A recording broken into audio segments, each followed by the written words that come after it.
세계사 선택반 여러분들, 우리 지난 수업에 이어서 이제 시민혁명의 끝판왕이라고 볼 수 있는 프랑스 혁명에 대해서 한번 살펴보도록 하겠습니다. 자, 일단 프랑스든 미국이든 영국이든 어떻게 보면 혁명이 일어난 이유가 거의 다 비슷하다라고 보시면 되겠습니다. 그렇다면 이 프랑스에서는 사람들이 어떤 불만을 가지고 있었는지 우리 같이 한번 살펴보도록 할게요. 일단 18세기의 프랑스의 상황을 이렇게 4가지 키워드를 통해서 살펴볼 수 있어요. 당시 절대 왕정이었고요. 미국 독립혁명이 끝난 이후였습니다. 그리고 구제도의 모순으로 사람들이 굉장히 힘들었다라고 하는데 과연 구제도가 무엇인지 같이 한번 살펴보도록 할 거고요. 그리고 우리가 지난 시간에 배웠던 계몽사상, 사람들이 점점 똑똑해지기 시작했다라는데 이러한 것들이 프랑스에 어떤 영향을 미쳤는지 살펴볼게요. 자, 이 사람은 우리가 절대왕정 시기에 살펴봤었던 프랑스의 루이 14세 베르사유 궁전을 만들었던 시기의 왕입니다. 자, 이 절대왕정 시기라는 것은 점점 시대가 중세에서 근대로 넘어가는 과도기적인 시대였다라고 보시면 되겠는데, 이때는 근대적 요소도 있었지만 중세적 요소도 아직 존재한다라는 시기예요. 그래서 신분적 차별도 여전히 있었고 농민들은 봉건적 지대, 영주에게 납부해야 되는 굉장히 부담스러운 그러한 지대를 내야만 하던 시기였습니다. 그리고 18세기 같은 경우는 신분제가 이렇게 되어 있는데 제1신분과 제2신분이 전체의 2%밖에 되지 않아요. 그럼에도 불구하고 이들은 대부분의 부를 차지하고 있었고요. 세금을 내지 않았습니다.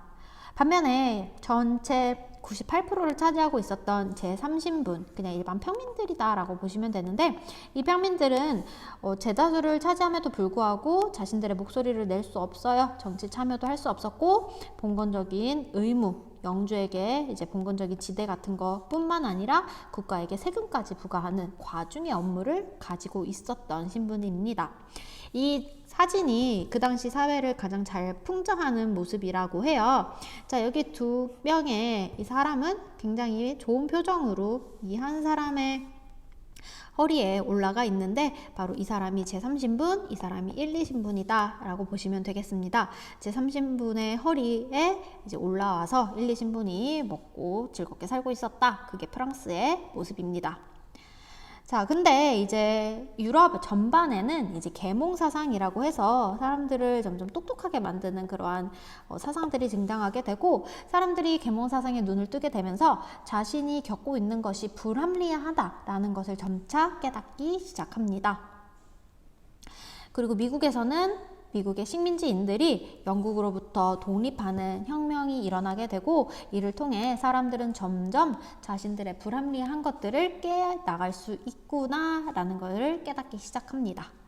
자, 그렇다면 프랑스 혁명은 이러한 상황에서 발생했다라는데, 그렇다면 왜 일어나게 되었는지, 그리고 이 프랑스 혁명으로 인해서 어떤 결과가 일어났는지, 그리고 프랑스 혁명은 어떤 식으로 전개가 됐는지, 이렇게 3가지를 중점으로 여러분들이 살펴보시면 되겠습니다. 자, 일단 시작은 이제 세금 문제 때문에 시작을 하게 됩니다. 이 당시 프랑스는 전쟁도 계속 있었고 왕실도 계속 이제 절대 왕정이라고 해서 궁전 짓고 이런 데 돈을 굉장히 많이 쓰고, 그리고 또 오지랖 넓게 미국의 독립혁명을 지원하고 있었어요. 그러다 보니까 돈이 되게 많이 들었겠죠. 그래서 이 돈을 충당하기 위해서 당시 세금을 내고 있지 않았던 1, 2신분에게도 세금을 내라 라고 왕이 명령을 하게 됩니다. 그러자 당연히 1, 2신분은 반대를 하겠죠. 그래서 1, 2신분은 왕 혼자 결정하는 게 아니라 우리 의회인 샴브에를 열자라고 하면서 이제 의회를 소집하게 됩니다. 근데 여기 의회에서 이제 투표 방법에 따라서 이제 갈등이 일어나게 되는데, 신분별 투표는 말 그대로 신분별 투표와 이제 머릿수 투표로 갈등이 일어나게 됩니다. 이거에 대해서는 좀 더 자세히 살펴보도록 할게요. 자, 여기에서 이제 신분별 투표는 1, 2신분 그리고 3신분이 이렇게 주장을 하게 되는데, 이런 식으로 갈등이 일어나다 보니까 이 3신분이 이 3부회에서 더 이상 할 말 없어. 우리끼리 국민의회를 만들어서 우리끼리 이제 정시를 좀 해보자 라고 하게 됩니다. 그래서 당시 베르사유 궁전 옆에 있었던 테니스 코트라는 곳에서 국민의회를 구성하게 되고요. 이들은 이제 국왕에게 헌법 제정을 요구하게 됩니다. 하지만 국왕은 오히려 이 국민의회를 탄압하기 시작하고 이에 시민들은 당시 절대왕정의 상징이라고 여겨졌던 바스티유 감옥을 습격하게 됩니다. 자, 여기까지 우리 한번 같이 좀 더 자세히 살펴보도록 할게요. 자, 이 사람이 바로 루이 16세예요. 루이 16세가 살던 이 시기는 계속되는 전쟁, 왕실의 사치, 그리고 미 독립혁명으로 인해서 재정이 악화됐고 그로 인해서 제1, 2신분에게 세금 부과를 요구하게 됩니다. 자, 이러한 면세특권 폐지, 세금 부과하는 걸로 인해서 이제 3부의 의회가 한 200여 년 만에 거의 한 170년 만에 이제 소집이 되고요. 여기에서 이제 신분별 투표라고 해서 1신분 1표, 2신분 1표, 3신분 1표 하는 신분별 투표가 있고 반대로 이렇게 사람 수대로 하자라는 이렇게 투표 방법이 있었어요. 근데 당연히 1, 2신분 입장에서는 이게 마음에 들겠지. 왜냐면 둘은 반대하고 여기만 찬성하면 2대 1이니까 당연히 이거는 이제 부결되는 거잖아요. 하지만 머리수 투표 같은 경우는 이 제3신분이 굉장히 많기도 하고 양심 있는 귀족들 같은 경우는 머리수 투표할 수도 있단 말이에요. 그러니까 이런 식으로 투표 방법에 대해서 갈등이 일어나게 되고요. 결국에 제3신분은 자신들끼리 나와서 국민의회를 수립하게 됩니다. 국민의회를 수립하고 이제 헌법을 제정해달라고 요구를 하지만 당시 왕이 들어주지 않았고 그래서 시민들은 바스티유 감옥을 습격하게 됩니다. 도시에서는 이런 일이 벌어지게 되고 그 시각 농촌에서 역시도 이러한 봉건적인 악습을 폐지하다라고 하면서 영주의 성을 불태우고 장원의 문서도 불태우는 일이 벌어지면서 굉장히 혼란스러운 시기가 찾아오게 됩니다. 자, 그러면서 이제 국민의회에서는 인권선언문도 이제 발표를 하게 되고요. 그 다음에 여러 가지 개혁도 펼치게 됩니다. 그리고 나서 헌법을 제정하게 되고 헌법을 제정하면서 이제 국민의회는 입법의회가 되긴 이제 의회로 새롭게 소집이 되는데 이 입법의회 시기에는 당시 프랑스에서 이런 혼란스러운 혁명이 일어나는 걸 굉장히 견제했던 주변국인 오스트리아와 프로이센이 이제 전쟁을 일으키게 됩니다. 이제 막 계속 간섭을 하니까 프랑스가 전쟁을 일으켜요. 그래서 전쟁이 계속 벌어지던 시기였고요.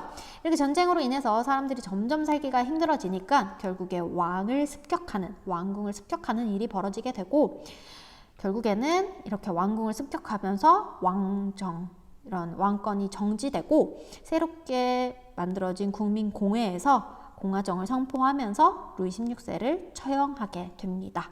그러면서 공화정의 시기가 도래하게 되죠. 자, 이것이 인권선언문이에요. 우리가 지난 시간에 배웠던 미국의 독립혁명의 독립선언서와 굉장히 내용이 유사하다라고 보시면 되겠고요.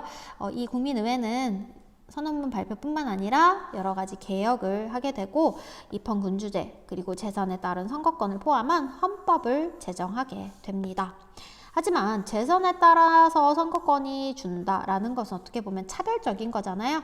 이것은 조금 약간의 한계를 가지고 있다라는 점도 봐주시면 되겠습니다. 이것이 인권선언문인데 이제 여러분들 교과서에 나와 있어요.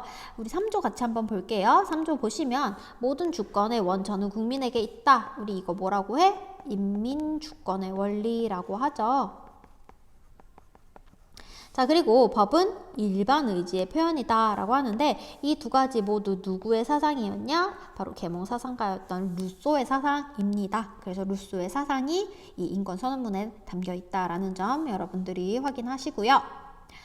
자, 그리고 헌법을 만들었으니까 이제 국민의회는 접고 새로운 입법의회가 시작이 됩니다. 하지만 이러한 혼란스러운 프랑스의 모습을 보고 왠지 자신들의 나라에서도 이런 일이 벌어질까 두려웠던 오스트리아와 프로이센이 막 이제 위협을 하고 간섭을 하고 그렇게 해요. 그러다 보니까 프랑스는 열받아서 이제 전쟁을 일으키게 되죠. 자, 이러한 혁명 시기, 혁명 전쟁 과정에서 이러한 전쟁을 이기면서 떠오르는 정치인이 한 명 있었는데 그 사람이 바로 이 사람, 나폴레옹입니다. 이 나폴레옹은 나중에 어떻게 되는지 지켜봐 주세요. 자, 이러한 혁명 전쟁으로 인해서 프랑스는 점점 살기가 어려워져요. 전쟁으로 인해서 물가도 오르지, 그리고 식량도 부족하지, 이런 식으로 점점 살기 어려웠는데, 이런 와중에 이제 왕은 또 도망가는 일도 벌어지게 됩니다. 자, 루이 16세의 부인이 있어요. 루이 16세의 부인이 누구냐면, 한 번쯤 들어보셨으려나? 마리 앙뚜아네트라는 왕비인데, 이 사람이 친정이 오스트리아예요. 그래서 이 루이 16세랑 마리 앙뚜아네트가 오스트리아로 도망가려다가 이제 걸리는 일이 벌어지게 되고, 그러면서 이제 국민들이 굉장히 이제 왕에 대한 반감을 갖게 되는데, 그런 와중에 살기가 힘드니까 결국에 왕이 사는 궁정까지 습격하는 일이 벌어지게 됩니다. 자, 이때 왕을 지키던 근위대라고 하죠. 왕을 지키는 근위대가 스위스에서 데리고 온 용병들이었어요. 그래서 이 당시 왕을 지키다가 스위스 용병들이 다 사망을 했다라고 합니다. 이건 약간 TMI인데 그 스위스 용병들의 그런 충성심을 되게 높이 샀다라고 해요. 그래서 현재 스위스 용병들은 이렇게 교황청을 지키고 있다라고 하고요. 그리고 스위스의 루체른이라는 도시에 가면은 이렇게 불쌍한 사자가 죽어가고 있는 모습을 볼 수 있는데, 이 사자 역시도 이 스위스 용병들을 상징하는 거다라고 합니다. 자, 그러면서 이제 입법의회도 또다시 사라지고 이제 국민공회가 새롭게 이제 열리게 되는데, 이 국민공회에서는 왕권을 정지시키고 공화정을 선포하게 되고요. 그리고 왕권의 상징이었던 루이 16세를 처형하게 됩니다. 이 당시 이 국민공회를 이끌었던 세력은 바로 급진적이었던 자코뱅파였다라고 하고요. 이렇게 권력을 잡은 자코뱅파의 대표적인 인물인 이 로베스피에르가 정권을 잡고 정치를 하게 됩니다. 근데 이 로베스피에르는 되게 전쟁으로 굉장히 힘들잖아. 물가도 오르고 이러니까 물가가 얼마나 오르냐? 뭐 예를 들어 커피 한 잔에 뭐 10,000원 이렇게까지 올라버리게 되는 거예요. 그래서 이러한 물가를 잡기 위해서 최고 가격제라는 것을 실시해서 무조건 커피는 최대 5,000원까지만이다 라고 이런 식으로 물건마다 가격을 정했다라고 합니다. 그리고 이전에 이제 농민들을 힘들게 했던 봉건적인 공납도 폐지하는 등 여러 가지 정책을 펼치고, 또 심지어는 보통선거, 성인이라면 누구나 투표를 할 수 있는 보통선거의 헌법까지도 제정하지만, 문제는 굉장히 공포스러운 정치를 했다라고 해요. 얼마나 공포스러웠냐면, 로베스피에르와 반대되는 사람이다, 로베스피에르의 말에 반대한다, 그럼 무조건 다 처형시키는 그런 무지막지한 공포 정치를 펼치게 되고, 이로 인해서 불만을 많이 사람들이 갖게 되죠. 결국엔 급진파였던 자코뱅파와 달리 온건파였던 지롱드파에서 테르미토르 반동을 일으키게 되고, 결국에 이로 인해 로베스피에르는 처형당하게 됩니다. 자, 그 이후로는 이제 또 법을 바꾸고 총재 정부라는 걸 들어서게 돼요. 그래서 5명의 총재가 통치를 하지만 이들 역시도 굉장히 무능했다라고 합니다. 그래서 그 무능한 틈을 타서 혁명 전쟁 때 영웅으로 떠오르던 나폴레옹이 쿠데타를 일으키게 되고요. 그리고 이 나폴레옹은 통영 정부의 제1통령이 되어서 이러한 혼란을 수습하기 시작했다라고 합니다. 여기 이거는 네, 이렇게 오타네요. 여기 나폴레옹.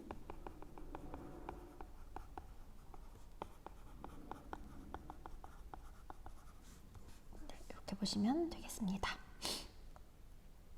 자, 마지막으로 같이 한번 보자면, 이제 로베스피에르는 결국에 공포 정치로 인해서 자신의 반대파였던 지롱드파에 의해서 이제 테르미도르 반동으로 처형당하게 되고요. 그 이후로 이제 5명의 총재 정부가 수립되지만 굉장히 무능했다라고 해요. 그래서 이러한 틈을 타서 나폴레옹이 쿠데타를 일으켰습니다. 나폴레옹은 아무래도 군인 출신이다 보니까 당시 혁명 전쟁 때 이제 프랑스와 싸우던 여러 나라들이 동맹을 맺고 있었는데, 그러한 여러 동맹 국가들을 격파시키는 등 굉장히 전쟁에서 승리를 보여주게 되고요. 그 이외에도 은행을 설립한다든지 그리고 보통 국민들이 교육을 받을 수 있도록, 지금처럼 의무 교육을 할 수 있도록 이런 제도도 도입했으며, 그리고 인권 선언문을 바탕으로 나폴레옹 법전을 편찬하는 등 굉장히 많은 일들을 했다라고 해요. 자, 이러한 나라들이 이제 앞서 봤던 대프랑스 동맹인데 보시면 이제 프랑스를 제외한 대부분의 유럽 국가였다라고 보시면 되겠습니다. 자, 이 중에 그레이트 브리튼, 즉 영국을 제외하고는 영국이 거의 대륙은 다 삼켰다라고 보시면 되겠습니다. 이렇게 인기를 얻게 된 나폴레옹은 결국에 국민 투표로 인해서 황제의 자리에 즉위를 하게 되고요.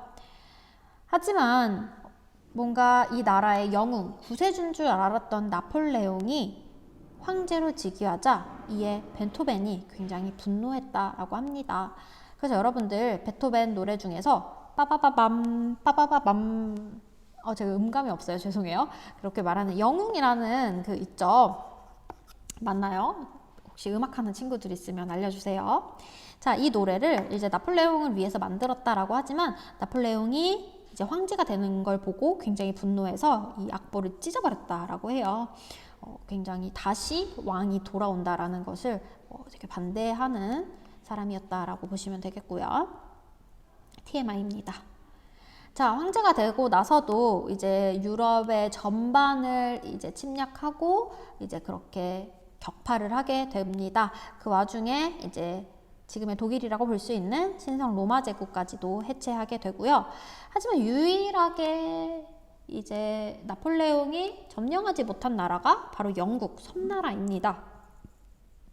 그래서 트라팔가르라는 해전에서 영국에게 져요. 자, 영국에게 지면서 이러한 영국과 교류하지 말라라는 대륙 봉쇄령을 명령하게 됩니다. 그래서 대륙을 이렇게 유럽 대륙이 있잖아요. 그래서 유럽 대륙과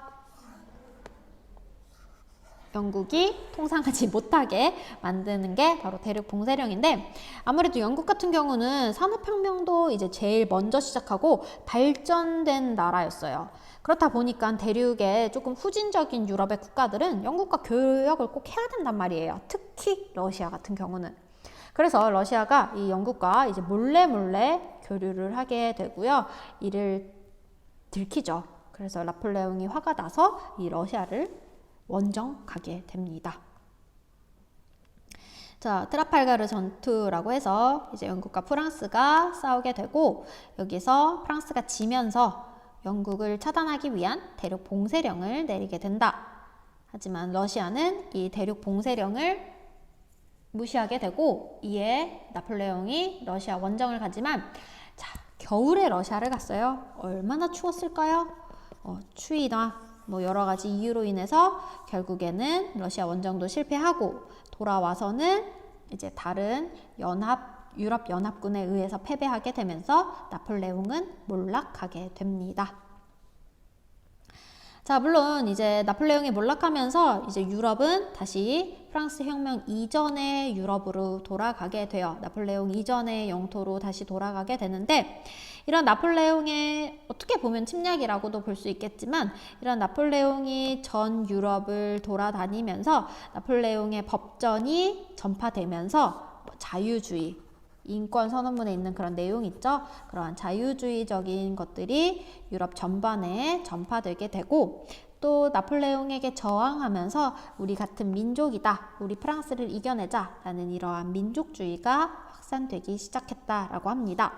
그래서 우리가 이제 다음 시간에 19세기에 대해서 살펴볼 건데 19세기의 핵심 키워드가 바로 자유주의와 민족주의다 라고 보시면 되겠습니다. 그래서 이 각각의 나라들이 자유주의와 민족주의를 지키기 위해서 어떠한 것들을 했는지 우리 다음 시간에 같이 한번 살펴보도록 할게요. 자, 나폴레옹이 몰락하고 이제 유럽이 다시 원래대로 돌아가기 위해서 오스트리아 빈에서 회의를 하게 됩니다. 자, 저 뒤에 있는 그림에 춤을 추고 있는데 이 회의장에서 춤을 추고 있는 거예요. 왜 저 사람들은 춤을 추고 있을지 다음 시간에 같이 한번 살펴보도록 하겠습니다.